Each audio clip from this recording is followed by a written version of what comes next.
Hello everyone, आपका अपने ही YouTube channel information SST में स्वागत है। आज हम कक्षा 11 के विद्यार्थियों के लिए लेकर आए हैं 5 मई का पेपर, जो कि आपका भूगोल का होने वाला है। आपका क्वेश्चन पेपर 5 मई को कुछ ऐसा ही आएगा। इस वीडियो में हम इस पेपर के सारे क्वेश्चन को कराने वाले हैं, तो वीडियो में लास्ट तक बने रहना। अगर वीडियो अच्छी लगे तो प्लीज वीडियो को लाइक कर देना और हमारे चैनल इन्फॉर्मेशन एसएसटी को अवश्य सब्सक्राइब कर देना, जिससे हमारी हर वीडियो आप तक पहुंच सके। तो विद्यार्थी, आप देख सकते हो हमारे पास वार्षिक परीक्षा 2025 भूगोल कक्षा 11 का पेपर है। आपका समय रहेगा 3.25 घंटे और आपका पूर्णांक होगा 70 अंक का। तो चलिए शुरुआत करते हैं अपनी वीडियो। विद्यार्थी, आपके क्वेश्चन पेपर में सबसे पहले खंड आ देखने को मिलेगा। इसमें आपको 12 वस्तुनिष्ठ प्रश्न देखने को मिलेंगे, जो कि आपके एक एक अंक के होंगे। तो पहला प्रश्न है, निम्नलिखित में से किस देश की सीमा भारत के साथ सबसे लंबी स्थलीय सीमा है? आपको बताना है कि इन चारों देशों में से किस देश की सीमा हमारे भारत के साथ सबसे लंबी स्थलीय सीमा है। तो आपके ऑप्शन है बांग्लादेश, चीन, पाकिस्तान या म्यांमार। तो इस प्रश्न का जो सही आंसर होगा वो होगा ऑप्शन आ बांग्लादेश। जो बांग्लादेश है उसकी जो स्थलीय सीमा रेखा है वो हमारे भारत की साथ सबसे लंबी स्थलीय सीमा रेखा साझा करता है। तो इसका राइट आंसर हो जाएगा ऑप्शन आ बांग्लादेश। अगला क्वेश्चन है, डोडा बेटा चोटी निम्नलिखित में से कौन सी पहाड़ी श्रृंखला पर स्थित है? तो इसका राइट आंसर हो जाएगा ऑप्शन आ नीलगिरी पर। जो डोडा बेटा चोटी है ना, वो नीलगिरी पहाड़ी पर स्थित है। तो इसका राइट आंसर हो जाएगा ऑप्शन आ नीलगिरी। अगला क्वेश्चन है बच्चों, अगला क्वेश्चन है, निम्न में से कौन सी नदी पंच नद में शामिल नहीं है? तो इसका राइट आंसर हो जाएगा ऑप्शन आ सिंधु नदी। जो सिंधु नदी है वो पंच नद में शामिल नहीं है। तो इसका राइट आंसर है ऑप्शन बा सिंधु नदी। अगला क्वेश्चन है बच्चों आपका, दक्षिण भारत के संदर्भ में कौन सा तथ्य ठीक नहीं है? देखिए आपके ऑप्शन है, पहला है यहाँ का वार्षिक तापांतर कम होता है, यहाँ का दैनिक तापांतर कम होता है, यहाँ तापमान सारा वर्ष ऊंचा रहता है, या फिर यहाँ जलवायु विषम पाई जाती है। तो इसका जो राइट आंसर हो जाएगा वो हो जाएगा ऑप्शन द, यहाँ जलवायु विषम पाई जाती है। जो दक्षिण भारत है ना, वहां पर जलवायु विषम पाई जाती है। तो इसका राइट आंसर है ऑप्शन द।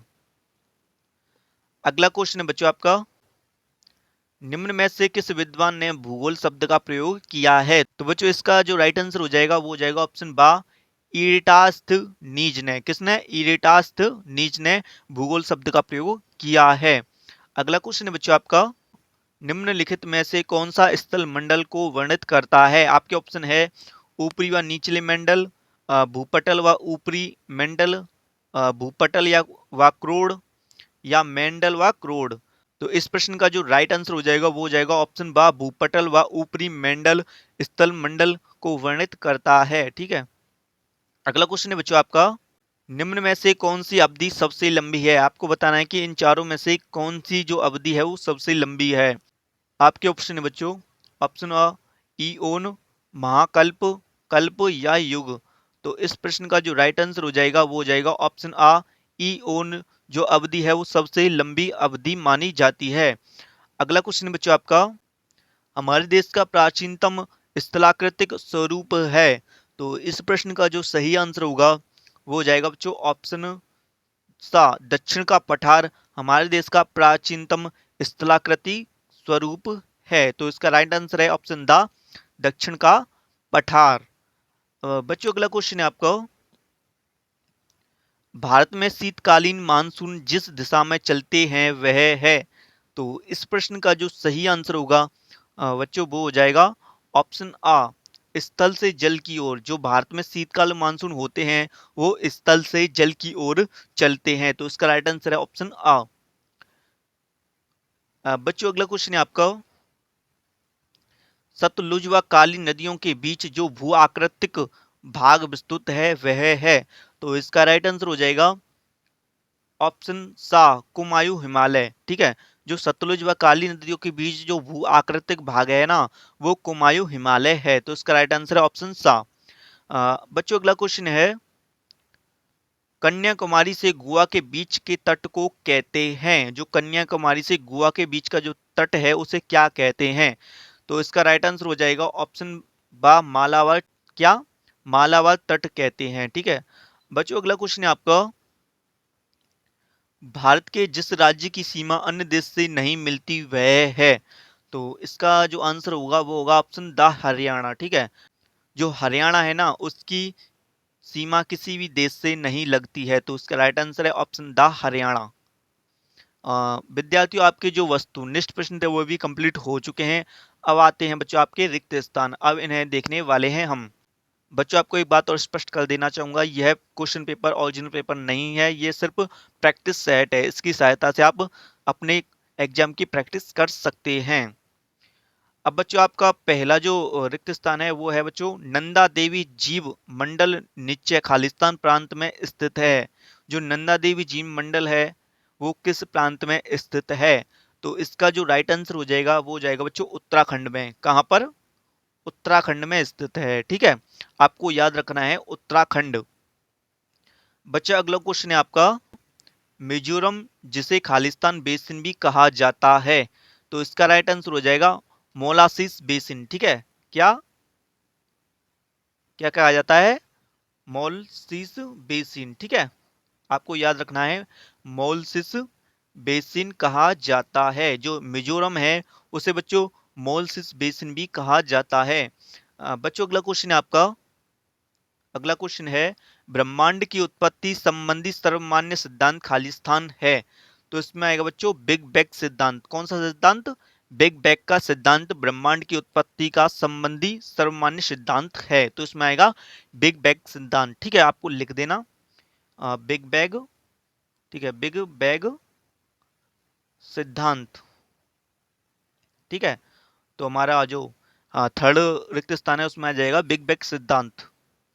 अगला क्वेश्चन बच्चों आपका, 21 जून की दोपहर को खालिस्तान अक्षांश पर सूर्य की किरणें सीधी पड़ती हैं, तो इसमें आ जाएगा बच्चों 23.5 डिग्री उत्तर। ठीक है, कितने?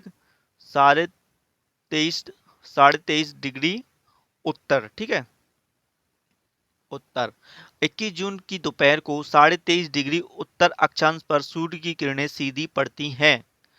अगला क्वेश्चन है बच्चों आपका, भूकंप के उद्गम केंद्र को खालिस्तान भी कहा जाता है। जो भूकंप का उद्गम केंद्र होता है उसे क्या कहा जाता है बच्चों? तो उसे कहा जाता है हाइपो सेंटर। ठीक है, आपको याद रखना है हाइपो सेंटर कहा जाता है। मोस्ट इंपॉर्टेंट क्वेश्चन है आपका, हाइपर सेंटर जो हाइपो सेंटर है वो कहा जाता है भूकंप के उद्गम केंद्र को। अगला क्वेश्चन है बच्चों आपका, नई जलोढ़ के द्वारा निर्मित मैदान खालिस्तान कहलाते हैं। जो नई जलोढ़ मृदा होती है उससे निर्मित मैदान को क्या कहते हैं? तो उसको कहते हैं बच्चों खादर। क्या कहते हैं? खादर कहते हैं। ठीक है, अगर वीडियो अच्छी लग रही हो तो प्लीज वीडियो को लाइक जरूर कर देना और हमारे चैनल इन्फॉर्मेशन एसएसटी को अवश्य सब्सक्राइब कर देना। अब बच्चों आपका आता है खंड बा। इसमें अति लघुत्रात्मक प्रश्न आएंगे जो कि आपके 1 अंक के होंगे। इसमें आपको एक पंक्ति या एक शब्द में आंसर देना होता है। तो आपका जो प्रश्न है वो है बच्चों करेवा क्या है? आपको बताना है कि करेवा क्या है। तो इसका आंसर है बच्चों कश्मीर घाटी में पाई जाने वाली गाढ़ी गीली मिट्टी से बने पठारी क्षेत्र को करेवा कहते हैं। ठीक है, एक बार और बोल देता हूं, कश्मीर घाटी में पाई जाने वाली गाढ़ी गीली मिट्टी से बने पठारी क्षेत्र को करेवा कहते हैं। अगला क्वेश्चन है बच्चों आपका, जल संभर को परिभाषित करें। तो इसका आंसर है वह क्षेत्र जिससे जल एक नदी झील या समुद्र में एकत्रित होता है जल संभर कहलाता है। ठीक है, एक बार बोल देता हूं, वह क्षेत्र जिसमें जल एक नदी झील या समुद्र में एकत्रित होता है जल संभर कहलाता है। अगला क्वेश्चन है बच्चों, भारत में स्थित 2 रामसर आंध्र भूमियों के नाम लिखिए। तो इसमें बच्चों पहला है चिल्का झील जो कि उड़ीसा में है। सेकंड है बच्चों केवलादेव जो कि भरतपुर में स्थित है। तो ठीक है, 2 है, पहला है चिल्का झील और दूसरा है केवलादेव। बच्चों अगला क्वेश्चन है, आर्थिक भूगोल में मानव की कौन सी क्रियाओं का अध्ययन किया जाता है? तो इसमें आ जाएगा उत्पादन विवरण तथा उपभोग की क्रियाओं का। ठीक है, उत्पादन विवरण तथा उपभोग की क्रियाओं का आर्थिक भूगोल में अध्ययन किया जाता है। ठीक है, अगला क्वेश्चन है बच्चों आपका, ज्वालामुखी कुंड को परिभाषित करना है आपको। तो इसका आंसर है ज्वालामुखी के मुख के आसपास स्थित गोलाकार अवकाश को ज्वालामुखी कुंड कहते हैं। बच्चों अगला क्वेश्चन है आपका, बरखान क्या है? तो इसका आंसर है अर्धचंद्राकार रेत का टीला जिसे हवा बनाती है, बरखान कहलाता है। ठीक है, जो अर्धचंद्राकार रेत का टीला होता है जिसे हवा बनाती है उसे ही बरखान कहते हैं। अगला क्वेश्चन है बच्चों आपका, पार्थिव ग्रहों के नाम लिखिए। आपको पार्थिव ग्रहों के नाम लिखने हैं। तो पार्थिव ग्रह के नाम में बच्चों पहला है बुध, शुक्र, पृथ्वी और मंगल। ठीक है, चार हैं, बुध, शुक्र, पृथ्वी और मंगल। अगला क्वेश्चन है बच्चों आपका, किस देशांतर रेखा का स्थानीय समय भारत का प्रमाणित समय माना जाता है? तो इसका आंसर है 82.5 डिग्री। ठीक है, कितना? 82.5 डिग्री पूर्व देशांतर। ठीक है, पूर्व देशांतर को बच्चों भारत का प्रमाणिक समय माना जाता है। अगला क्वेश्चन है बच्चों आपका, अराकान योमा पहाड़ी कहां पर स्थित है? ये मोस्ट इंपोर्टेंट क्वेश्चन है। अराकान योमा पहाड़ी कहां पर स्थित है? तो ये स्थित है बच्चों म्यांमार में। कहां पर? म्यांमार, जिसे बच्चों बर्मा भी बोला जाता है। ठीक है, बर्मा में। ठीक है, याद रखना आप, जो अराकान योमा पहाड़ी है वो म्यांमार में स्थित है। बच्चों अगला क्वेश्चन है आपका, जूमिंग कृषि क्या है? ये मोस्ट इंपोर्टेंट क्वेश्चन है, ये हर एग्जाम में पूछा जाता है। तो जूमिंग कृषि क्या है? तो इसका आंसर है बच्चों, भारत में स्थानांतरित कृषि को ही पूर्वी राज्यों विशेषतः आसाम में जूमिंग कृषि के नाम से जाना जाता है। ठीक है, भारत में स्थानांतरित कृषि को ही बच्चों पूर्वी राज्यों में विशेषतः आसाम में जूमिंग कृषि के नाम से भी जाना जाता है। अगला क्वेश्चन है बच्चों आपका, आम्र बौछार से क्या तात्पर्य है? ये भी मोस्ट इंपोर्टेंट क्वेश्चन है। आम्र बौछार से क्या तात्पर्य है? तो इसका आंसर है, ग्रीष्म ऋतु के दौरान दक्षिण भारत में होने वाली वर्षा को आम्र वर्षा या आम बौछारों के नाम से भी जाना जाता है। यह वर्षा आम की फसल हेतु लाभकारी होती है। ठीक है बच्चों, गर्मियों में दक्षिण भारत में होने वाली वर्षा को आम्र वर्षा कहा जाता है। ठीक है, इसे आम्र बौछार के नाम से भी जाना जाता है। यह वर्षा आम की जो फसल है उसके लिए लाभकारी होते हैं। बच्चों अगला क्वेश्चन है आपका, भारत की किन्हीं 5 आर्य भाषाओं के नाम लिखिए। ठीक है, भारत की किन्हीं 5 आर्य भाषाओं के आपको नाम लिखने हैं। तो इसका आंसर है, भारत की 5 आर्य भाषाएं हैं हिंदी, गुजराती, पंजाबी, मराठी, बांग्ला। ठीक है, कौन कौन सी? हिंदी, गुजराती, पंजाबी, मराठी, बांग्ला। ठीक है, आपको याद रखना है। अब बच्चों आपका आता है खंड 7, जिसमें बच्चों आपको 2 अंक के क्वेश्चन पूछे जाएंगे। बच्चों आपका पहला क्वेश्चन है 2 अंक का, खादर और बांगर में अंतर स्पष्ट कीजिए। ठीक है, आपको खादर और बांगर में अंतर स्पष्ट करना है। ये भी मोस्ट इंपोर्टेंट क्वेश्चन है। तो देखिए, जो खादर होता है ना उसमें नई जलोढ़ मिट्टी होती है, जो खादर मिट्टी होती है उसमें नई जलोढ़ मिट्टी होती है, जबकि बांगर में बच्चों पुरानी जलोढ़ मिट्टी होती है। और जो खादर है ये बच्चों हर वर्ष बाढ़ के साथ आती है। ठीक है, जो जलोढ़ मिट्टी होती है वो हर वर्ष बाढ़ के साथ आती है, यह अधिक उपजाऊ होती है। और जो खादर मिट्टी है वो अधिक उपजाऊ होती है, जबकि बच्चों जो बांगर है यह अपेक्षाकृत कम उपजाऊ होती है। ठीक है, जो खादर है वो अधिक उपजाऊ होती है जबकि बांगर कम उपजाऊ होती है। तो इसमें अंतर स्पष्ट इस प्रकार से कर सकते हो। अगला प्रश्न है बच्चों आपका, ITC-Z को समझाइए। तो देखिए इसका आंसर है, ITC-Z की फुल फॉर्म है इंटर ट्रॉपिकल कन्वर्जन जोन। इसका देखिए, भूमध्य रेखा के निकट वह क्षेत्र जहां उत्तरी और दक्षिणी गोलार्ध की व्यापारिक पवनें मिलती हैं, जिससे कम दबाव का क्षेत्र बनता है और वर्षा होती है, उसे बच्चों ITC-Z कहा जाता है। अगला क्वेश्चन है बच्चों आपका, भूकंपों से होने वाले प्रभावों को लिखिए। तो इसका आंसर है, भवनों व पुलों का टूटना, भूमि में दरार पड़ना, सुनामी उत्पन्न होना, जल और धन की हानि होना, संचार व्यवस्था का ध्वस्त होना। ठीक है, अगला क्वेश्चन बच्चों आपका, वायुमंडल से आप क्या समझते हैं? वायुमंडल से आप क्या समझते हैं? तो इसका आंसर है, पृथ्वी को चारों ओर से घेरे हुए विभिन्न गैसों के आवरण को ही वायुमंडल कहते हैं। ठीक है, पृथ्वी को चारों ओर से घेरे हुए विभिन्न गैसों के आवरण को ही वायुमंडल कहते हैं। ठीक है, आपका 19वां प्रश्न है, संवहन धारा सिद्धांत को आपको समझाना है। अगला क्वेश्चन है बच्चों आपका, अपसौर एवं उपसौर में अंतर स्पष्ट करना है। तो इसका देखिए आंसर है अपसौर में। अपसौर देखिए, जब पृथ्वी सूर्य से सबसे दूर होती है तो अपसौर होता है, जबकि उपसौर में बच्चों जब पृथ्वी सूर्य से सबसे निकट होती है। ठीक है, जो अपसौर है बच्चों वो लगभग 4 जुलाई को होता है। ठीक है, जो अपसौर है ना वो लगभग 4 जुलाई को होता है, 4 जुलाई को होता है। जबकि बच्चों आपका उपसौर वो लगभग बच्चों 3 जनवरी को होता है। कब होता है?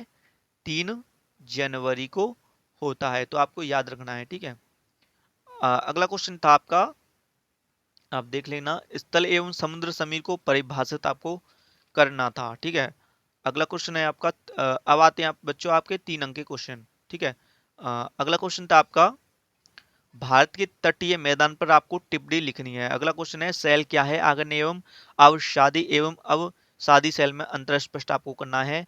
24वां प्रश्न है, प्लेट विवर्तनिकी सिद्धांत का वर्णन आपको करना है। अब बच्चों आपका आता है खंड दा, जो कि अंतिम है, इसमें आपको 4 अंक या 5 अंक के क्वेश्चन पूछे जाते हैं। तो आपका 25वां प्रश्न है बच्चों, उपमहाद्वीप किसे कहते हैं? भारत को उपमहाद्वीप कहने का औचित्य स्पष्ट आपको करना है। अगला क्वेश्चन है, भारत में वायुदाब के विवरण असमान मिलता है, क्यों? स्पष्ट कीजिए। अगला क्वेश्चन है, भारत को खनिजों का अजायब घर क्यों कहा जाता है? ये क्वेश्चन इंपॉर्टेंट क्वेश्चन है। ठीक है, भारत को खनिजों का अजायब घर क्यों कहा जाता है? या अथवा में भी अब क्वेश्चन, अथवा में बच्चों भारत की धार्मिक विविधता को स्पष्ट कीजिए।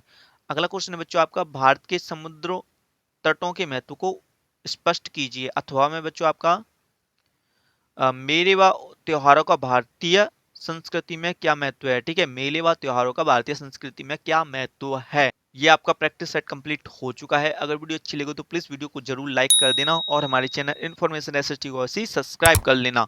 हम ऐसे ही वीडियो आपके लिए लाते रहते हैं, तो आप सभी से निवेदन रहेगा आप प्लीज हमारे चैनल को सब्सक्राइब कर लें। तो मिलेंगे एक और नई वीडियो में, तब तक के लिए जय हिंद, जय भारत, वंदे मातरम, धन्यवाद, जय श्री कृष्ण।